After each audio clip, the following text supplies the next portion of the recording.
Hey babies, I don't work on Labor Day. Hey babies, hey babies. Hi everyone, hi everyone. What's up, Callow? How was your long weekend? You have a good one? It was good. It was good. Went to Richmond for a little bit. Had a good time going to the Oh breweries yeah, we down went there. down there.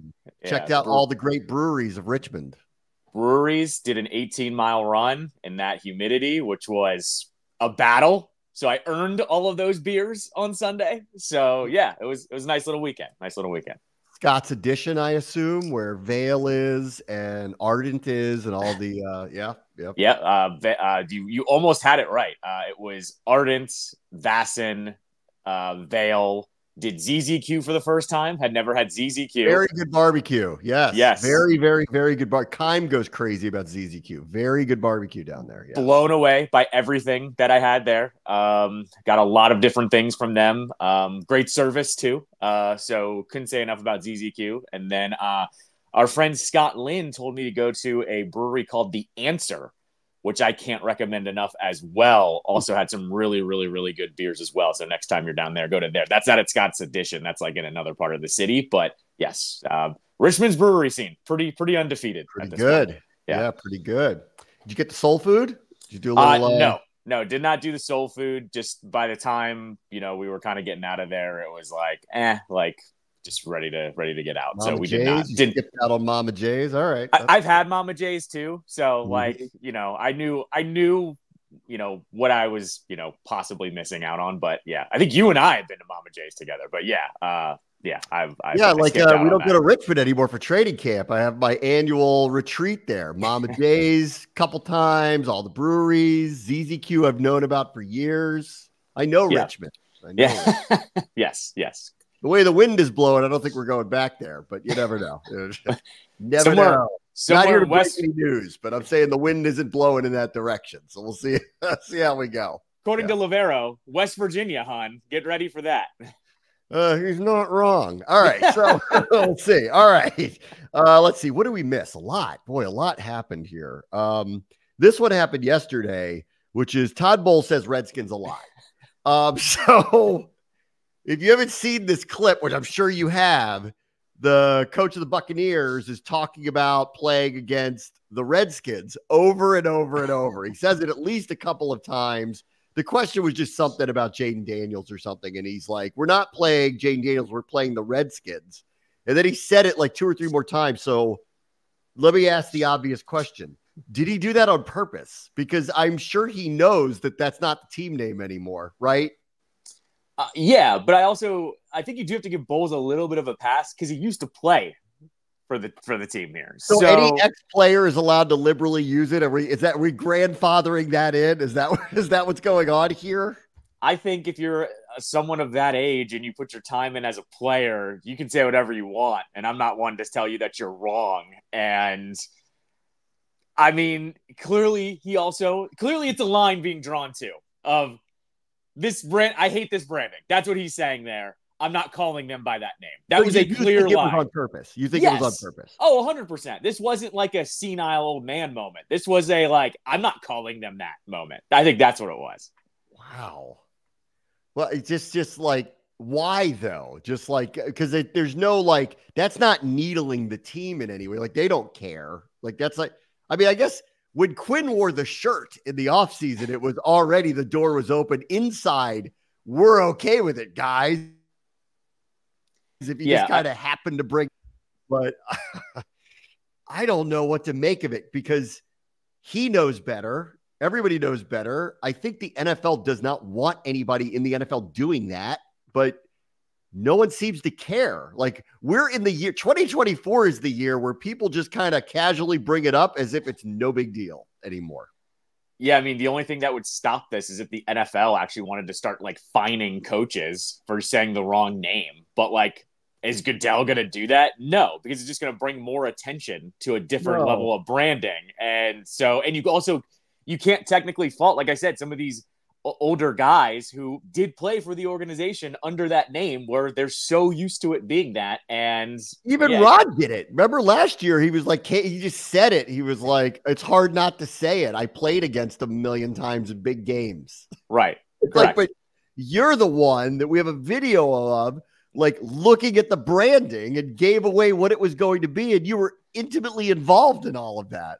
Right. Why but are also, you calling them that? Right. But also Ron Rivera, famously of the 86 Bears. So, I mean, there's that side of things too. 85 Bears. 85 Bears. Oh, sorry. Is that not what the crest is supposed to be? We'll look at that Super Bowl championship and think it's the 86 Bears. It's not. It's the 85 Bears. I'm just saying. You can't have it both ways. On that one too. It's the 85 Bears. We've all called it that. Just saying, Ron can't have it both ways. He can't go with the old name and the new year. I'm just saying he couldn't do it both ways.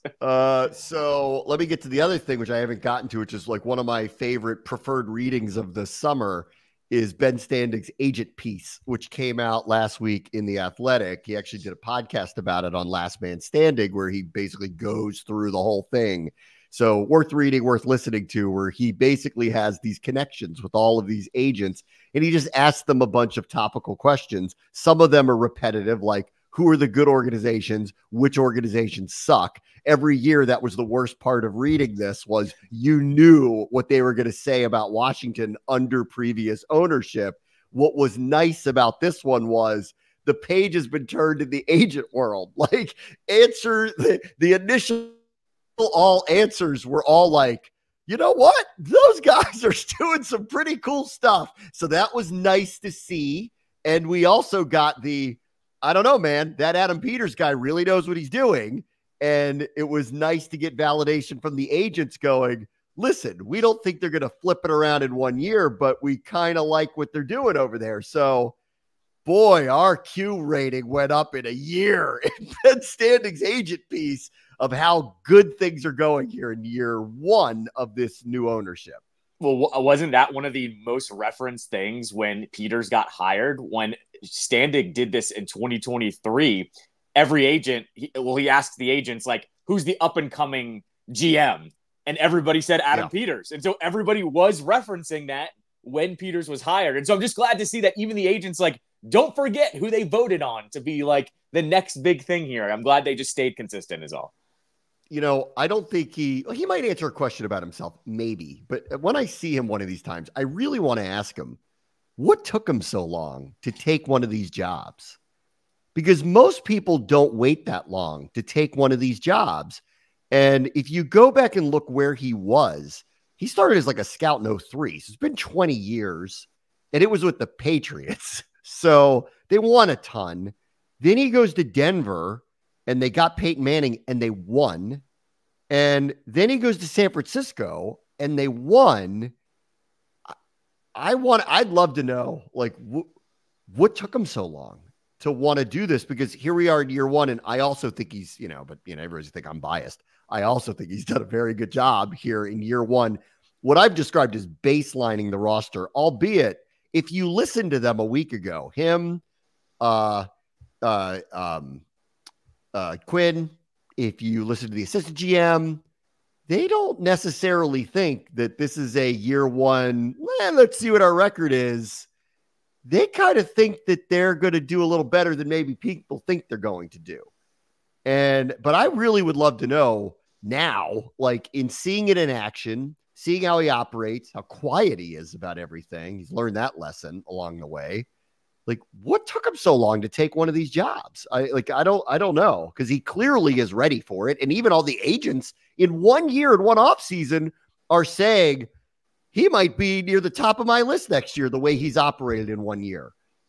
I think he did kind of mention this in one of his opening pressers. He did say he wanted the right opportunity. And I have to probably just agree that that's why it took so long, is he was really looking for the right place. Because let's be honest here, teams that need a new GM are generally terrible, right? And look, like the unsuccessful franchises run through them faster. Like the successful ones don't exactly have to hire a new GM, or there's a breaking point and you want to take advantage. Like if the Steelers needed a new GM, he'd probably take that one, right? But he wasn't going to take, this is a bad example, but like the Browns come to mind, but the Browns are good now, right? Like the Browns have their stuff together, but you look at some other franchises where like, he's not going to go take the Cardinals gig, or he's not going to take the Panthers gig, something like that. Like, I think he was truly looking for a good scenario, because I think he knows if you fail, it sets you back. You don't get another one of those opportunities as a GM, is what I'm saying. I think coaches do, but GMs, it's harder to jump back into that unless you were successful. Yeah.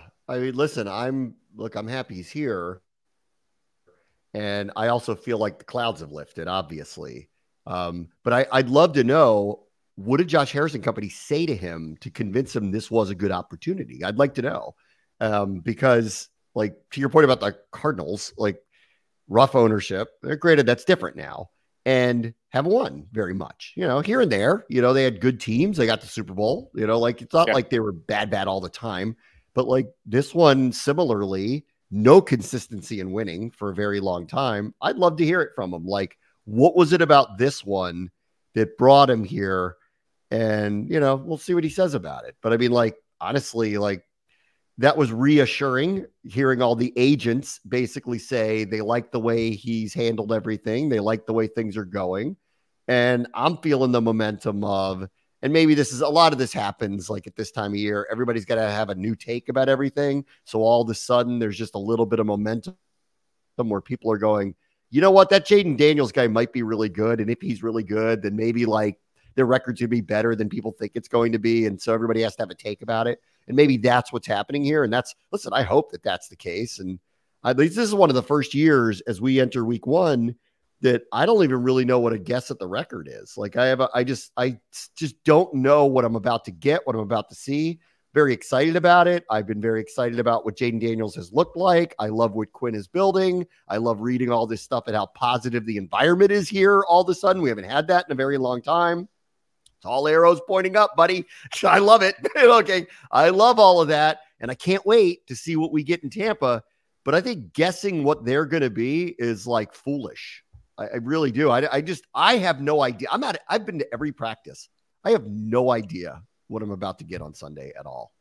Well, and I think the other side of the coin here with all of this is something that I've been trying to say all off season is like, I think the fans here need to like realize what is a successful season. Like winning 9 or 10 games is successful, but like undoubtedly, of course. They haven't won double-digit games in a long time. Like that would be incredible if that happened. But like winning 9 or 10 games and Jaden looks terrible. Like, what's a successful season at that point? Like I've even said like a 5 or 6 win season, but they're in every game because Jaden looks really, really good and like the defense just can't keep up or whatever. Like that to me is also a successful season though, because if you establish that you have your quarterback, we all know what happens after that. And like this is the other part. Houston ruined it for everybody, for rookie quarterbacks. Stroud goes off and they go all in one season later. Like the timeline got faster here, literally in 1 year. Like we haven't seen a team do that. And so I think that's the other part here is like the expectations for fans for what a successful season is. I don't think people really know what that is. But if Jaden looks good,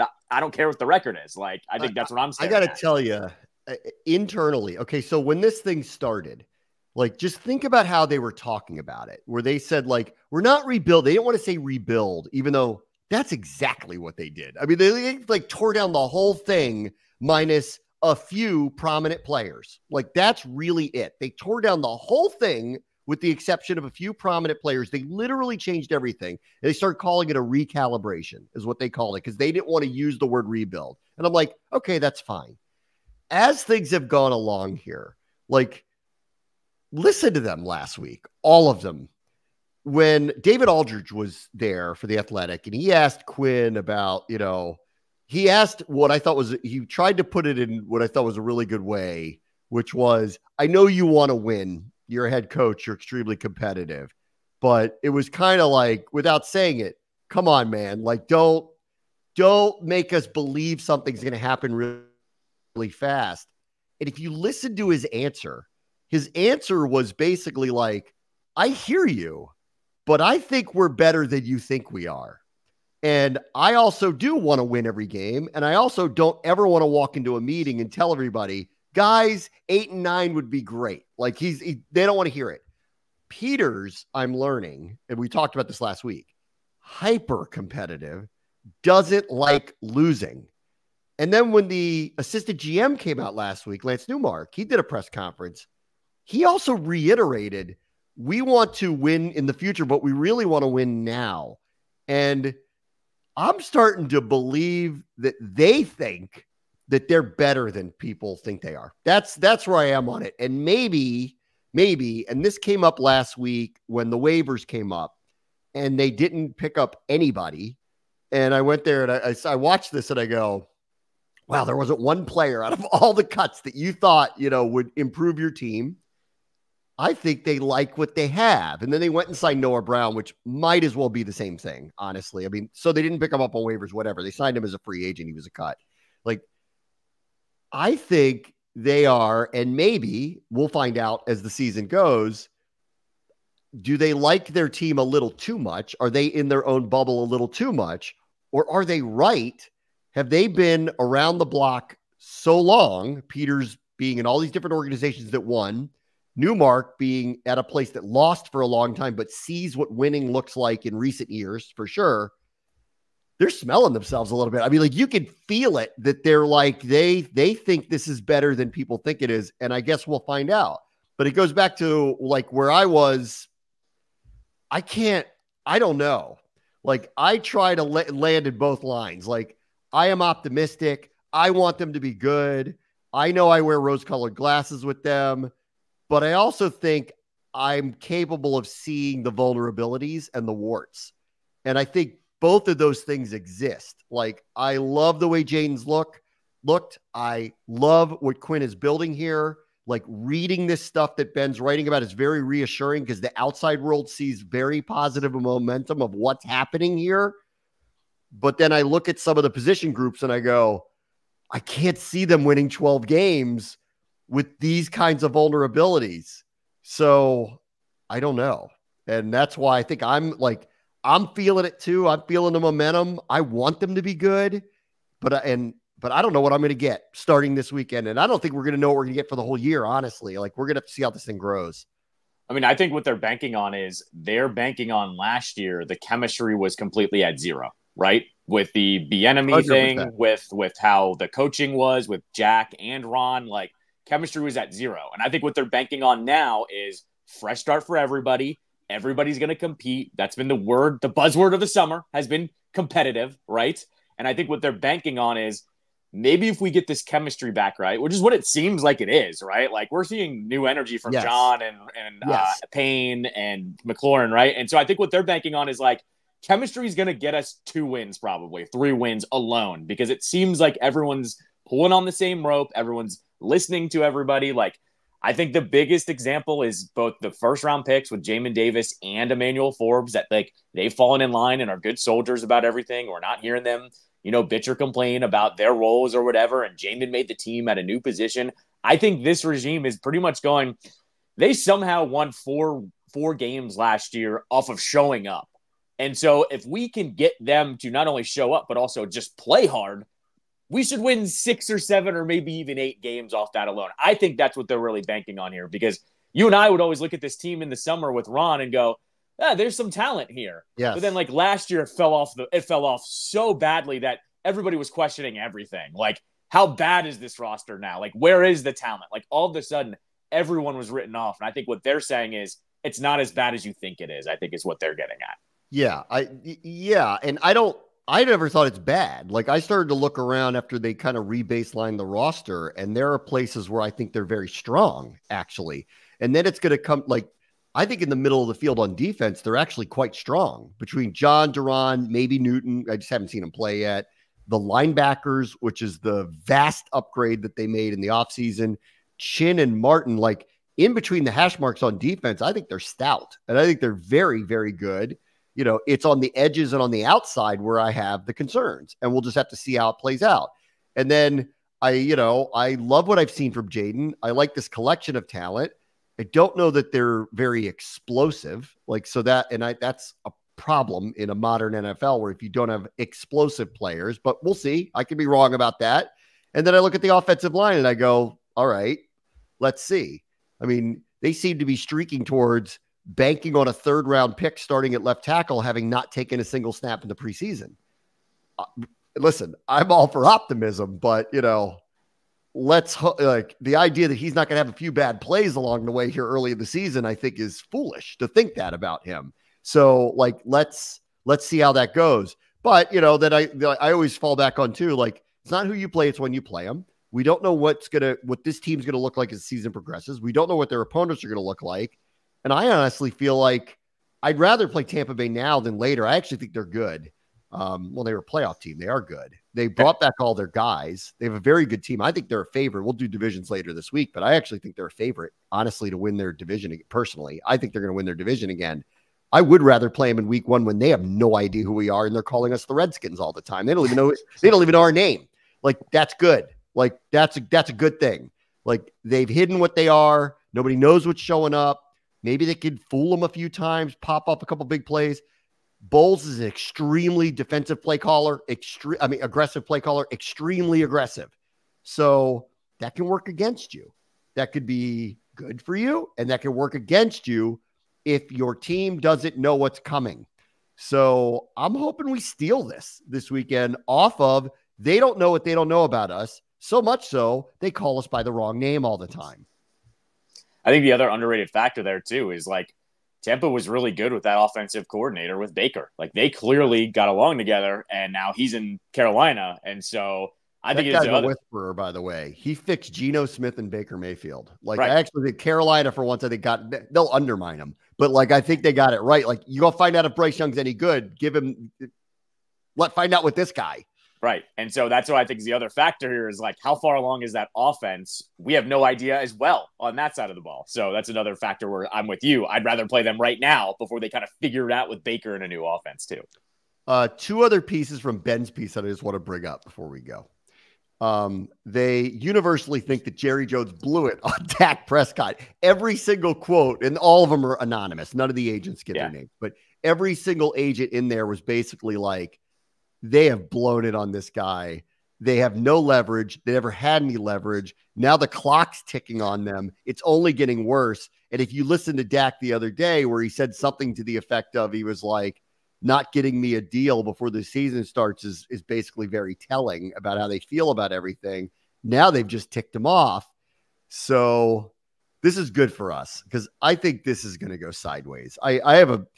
McCarthy was laying groundwork in the summer about how don't blame me. People are coming at Jerry. Jerry had, just freaked out on Clarence Hill the other day and was F-bomb this and F-bomb that nobody's better at being a GM than me.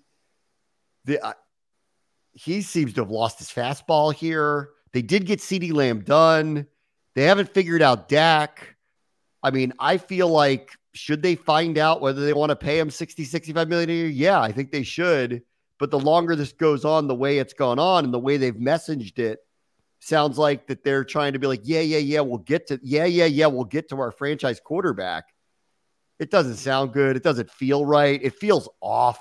Like, their defensive staff was rated. They lost a lot of players. They replaced almost none of them. Like, it's really off. They could go sideways this year, like easily be an under 500 team. I think their roster's kind of too good to be bad, but them doing what the Eagles did a year ago, where it just goes sideways on them, I could see that this year. I mean, I think it's one extreme or the other. They either do exactly what they did last year or it goes sideways. But the thing with Dak, they're not winning 12 again. I'll bet my house on that. They're not winning 12 again. Not with all the people they lost. No way. Like, the NFL's too tough to win 12 games with a depleted roster from where you were. No way. I don't buy that. Probably not. But I will say this is Dak is probably going to play about as free as he ever has, mainly because he knows he's getting paid on the other side. Like, he could actually have a down year, but someone's going to step up and pay him if Dallas doesn't. So, like, I think Dak is actually, like, going to actually have a really good year, and then he's also going to play a little bit more free. I will say, too, they scream a little bit of how the Commanders were last year. Like, if they have a couple bad losses early and it's, 2-4 and Stephen A's walking in on those Mondays with the cowboy hat on and everything, and that team chemistry goes sideways, I could see it going sideways real quick on them. Yeah. They're going to be an interesting watch because then also, I've said this, CD's paid now, so like that's good. They knocked it out of the way. But if Dak doesn't get paid and Dak walks, then Mike is asking, why would I want to be here? Like, if you're not going to pay that guy, like all of a sudden, all these dominoes start to kind of fall, and that's where I think the fun can happen for us. I mean, it falls apart on them. Last one real quick. The agents all kind of in unison agreed that Brandon Ayuk took everything a little too far. Now, he did get what he wanted. He got the deal done. So did he? I don't know. In the end, from my point of view, he went way too far showing like pictures of our practices and things like that. I thought it went too far just in general of, I just don't know. Like, I get in the modern world of negotiation, people do this, but his felt above and beyond. And then after all the reporting came out, even though his agents say this didn't happen, but too many reporters said this deal's been on the table for 3 weeks. And for some reason, he wasn't accepting it, which I still think the reason may be he just wanted to play here for something like, for whatever reason. I think that's what it was. Like, I think he was holding out to try to get a deal to here and or stay there. Because he could have gone to Pittsburgh, he could have gone to Cleveland, he could have gone to New England. They all would have paid him the same amount of money. The money was on the table from San Francisco. I think the only logical conclusion was I would go play with my best friend if they let me do it. So, and I also agree with all the agents.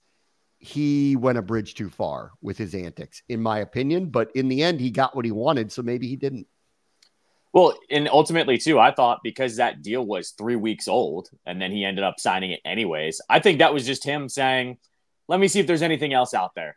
Like, I've already taken it this far. What's another couple of weeks where I could see if another team steps up, wants to give me more money, too. And then I think once the CD Lamb deal came through and he was basically slotted in there, that's when he really had to take it. Because I think that's what he was waiting for, too, was, well, CD hasn't gotten paid yet. What if Dallas goes crazy and pays him more than Jefferson, right? Then all of a sudden he could justify a little bit more money. But I think that's all it was, is he was waiting for one of the other dominoes to fall. And then he fell right in line to where it should have been. Yeah. All right. Trent Williams also, it sounds like, is getting a deal done to come back to San Francisco as well. His brother posted something about him flying back there and they're going to get a deal done. And I actually feel like they need him more than Ayuk, frankly, like if they're going to get anything done this year. All right. In a little bit, you'll hear a clip from Booth Review, which is the podcast I do with London Fletcher. It's actually about Emmanuel Forbes. But up next, we'll review all the things that happened in college football week 1. Bram, watch the show, ESPN 630, the Sports Capital. All right, welcome back. Bram, watch the show, ESPN 630, the Sports Capital. All right, listen, people say things on the internet all the time. There's no such thing as accountability anymore. When someone says they're going to do something, they don't actually do it. Go look at our top presidential candidates. They consistently lie about things they're going to do. Nobody needs to be held accountable. There is no judge and jury. So the guy is not the guy who said he would eat dog poo if Florida State lost to Boston College after they lost to Georgia Tech is never actually going to be forced to eat dog poo.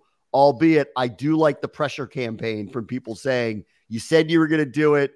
You need to man up. It is time for you to pay your debt. And we all want to see you eat the poop. But I don't think it's going to happen. And there's no such thing as accountability. And we can't hold them to it.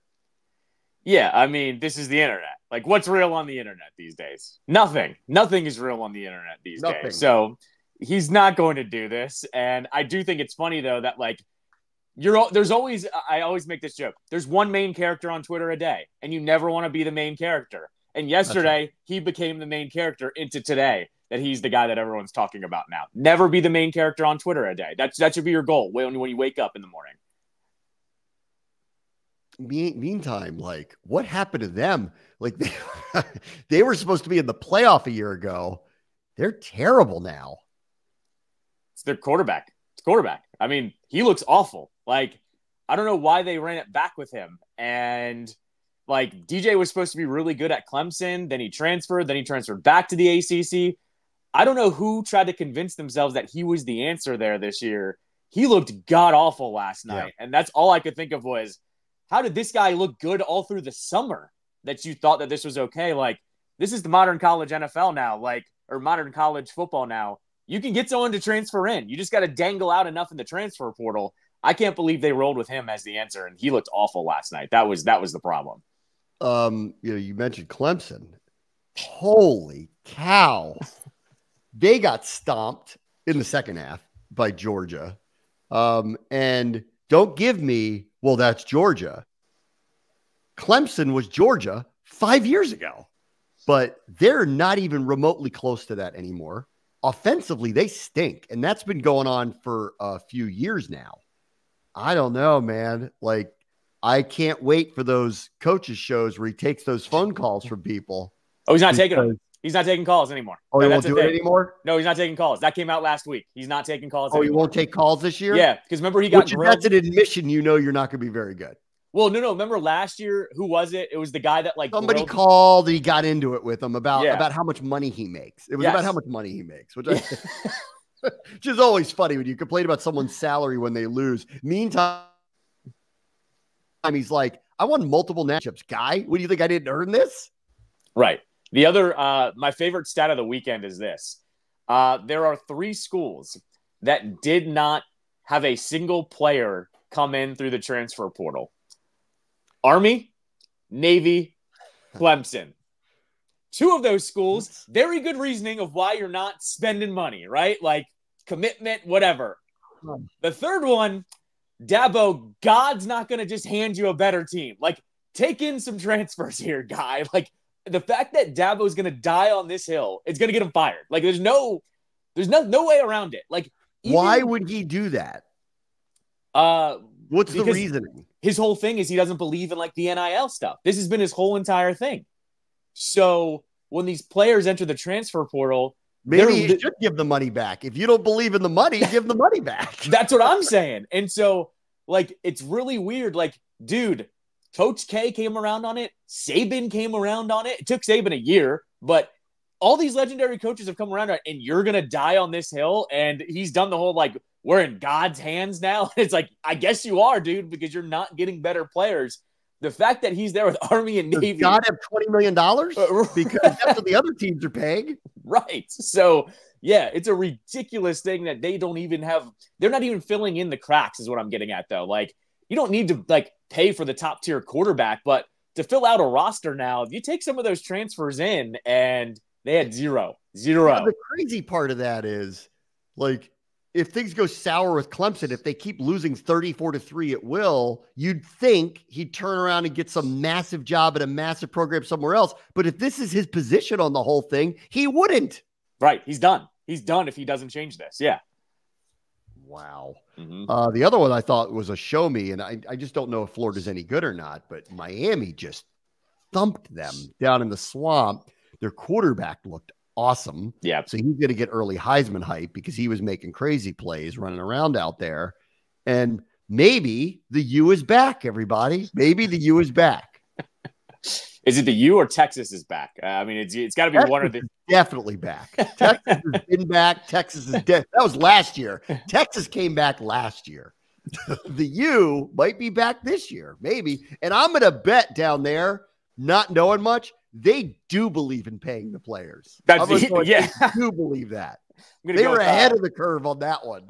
That was the old. I used to make the joke about how MGM National Harbor out there. They used to we were just waiting for sports gambling to be illegal, and then the concrete wall was going to come down, and the sports book was going to be there. Miami's NIL office. It was always there. There was just one sheet of drywall, separating it from the hallway. No, their NIL office was shady characters on yachts with scantily clad women. That was their NIL. That was their NIL office. It's just now mostly legal. Most of that is legal now. Their NIL office is actually next to James Harden's booth at the strip club next to the airport. Yeah. That's actually where their NIL office was. Yes. Let's see. What else did I see? I want to show you this one. Okay. This is what I saw from the weekend. Listen, like I know you're going to make fun of the Terps for winning big, and then I'm going to be fooled again because they won 50-7. And I'm not even going to go there, but just give me a ruling on a McLaurin wearing 17 in this area. And they're not related, by the way. Yeah. Josiah, who, oh, by the way, and I am aware that there was a tragedy in his family, and I'm sorry for that. Like, that's terrible. And I saw the touchdown he scored, and that was wonderful. But I just want a ruling on you're a McLaurin in this area wearing 17. How do you feel about that? I'm fine with it. There's only so many low numbers, and low numbers are the ones that you want to wear if you're a wide receiver these days. Big coincidence. I'm fine with it. Okay. I'm fine with it. Let's see. I got another one for you. What about how about this one from this weekend? This is real. This is Jack Carson Wentz. Carson-Wentz for those listening. He knows that's funny, right? Like he's in on the joke, correct? He's in on the joke. I mean, I'm gonna guess this has been a joke with him since Wentz was drafted, and now it's finally like boiled over because now everybody sees it, right? Like he finally hit the main stage with it, so he's probably heard it for a long time. But I mean, that's an all-timer. Like that's all time. Like his parents with the last names Carson and Wentz got married, and he happens to be a very weird quarterback story, and he's now playing football. I mean, there's a lot of layers to this. Maybe one of the greatest jersey snafus of all time. It could be. I also want Scott to go there and interview him very badly. Will their AD get mad that Scott's asking him questions? It's a possibility. All right, last one, and last ruling from college football, and I have a feeling I'll never do this, but this was happening at at Wisconsin. That's Tim Brando. Yeah. He got famous for butt slapping his color analyst during jump around, and this is Tim Brando doing jump around again over the weekend. What do you think? I'm fine with it. Fine with it. More fun. I've always been more fun. Okay. More fun, always. And like, let some of these traditions, especially when you're at a home stadium, just enjoy it. Like, I think we need more of this. I've had this discussion with you many times over the years, especially with like guy like Romo now in the booth. Let these guys have fun. Like, you should be able to take in some of this stuff. I'm fine with it. Completely at home with it. What if you saw videos of me in London doing that on Sundays? What would you be cool with it? If it was make fun of me, I already know it. So there's a definite double standard if I'm Tim Brando in this video. Yeah, but it's twofold. If you're at Northwest, what is it? Northwest Field, Northeast Field. What are we calling it? Stadium. Okay, Northwest Stadium. If you're at Northwest Stadium, and the Commanders are up, big in the fourth quarter, I got no problem with it. I'm still gonna make fun of you personally, but I'm fine with you doing it. It's if you're at Lambeau and jump around comes on or something and you guys start going crazy and they're losing. That's where I have a problem with it. Okay. So scoreboard matters here. Well, scoreboard matters, but they're also a neutral site too, though. So like, that's okay. What about, since you brought up Green Bay, wasn't the famous Dan Snyder dancing video, but that was at FedEx Field. Yeah, it was at FedEx. It was in the booth when they were rolling Green Bay and Aaron Rodgers on like a Monday night, a Sunday night or a Monday night game. Yeah, that was fine. I think that's perfectly fine. Like, but I'm just saying though, you have it weird though. You're a home broadcast, so you can't actually like take advantage. They're a neutral broadcast. So I think if they're at home, like whatever the home stadium is, they should be allowed to partake in whatever that tradition is. I've been told we're putting cameras in our booth, so you may see one of these one day. We'll see. Okay. But you got to keep the dancing only at home. That's what I'm telling you. Because then, fine. Because that, or you're setting rules. Yeah, I am setting rules. I'm just trying to protect you because if first it was like fine, more fun, and now you're like, but the fun for you can only happen in certain scenarios because you're a home broadcast. They're a neutral broadcast. There's rules on this. Like you can openly root for the team you're calling. They can't. So like, there's a couple of rules here that go your way, but if you start celebrating like crazy when you're only up 7 in Dallas and Dallas comes back and wins, you know what your Twitter timeline is going to look like. Yeah, that's right. So I'm just I have a feeling me dancing is a bad idea just in general, but that's just me. But aren't you a good dancer? Don't you like to brag that you're a good dancer? No, I don't want like, who do you like more? This stupid dancing person or the guy who eats poop for Florida State? Like, I don't like, again, do I want to be the central character of Twitter? I do not. That's right. No, that's a goal you should strive for every day. Yes. All right, take a quick break. You'll hear me and London Fletcher talking about Emmanuel Forbes from the podcast Booth Review next. Brad, watch the show. ESPN 630 Sports Capital.